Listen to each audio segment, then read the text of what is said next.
ఏం కలిపినవే పాలలో? 3 రోజుల నుంచి జ్వరం ఉందంటే అడ్డమైన ఎక్స్పెరిమెంట్లన్నీ నా మీదనే చేస్తావు. ఇదిగో అది తాగి ఈ టాబ్లెట్ వేసుకో, తగ్గిపోతుంది గంటలో.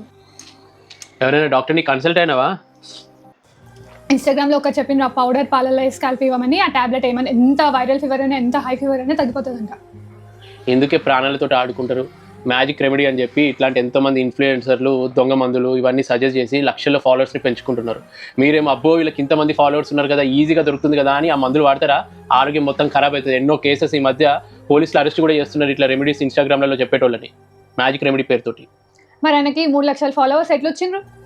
మనోళ్ళు అంతా గొర్రెలు. ఒకరిని న్యూస్ ఒకరు ఫాలో అవుతూనే ఉంటారు. అసలు ఎంబీబీఎస్ అంత కష్టపడి చదివిన అతను ఎంత మంచిగా అనలైజ్ చేస్తాడు, నీ బాడీ టైప్ ఏంటి, నువ్వు ఇంతకుముందు ఏమైనా మందులు వాడుతున్నావా, ఎక్స్ట్రా మందులు ఇస్తే ఆ మందులకి ఈ మందులకి ఏమైనా రియాక్షన్ అవుతుందా, ఏ టైంకి తీసుకోవాలి, అవన్నీ అనలైజ్ చేసి కరెక్ట్ చెప్తారు. ఏది తెలియకుండా ఇట్లా సోషల్ మీడియాలో చెప్పేటోళ్ళని నమ్మి ఆరోగ్యాన్ని నాశనం చేసుకోకండి.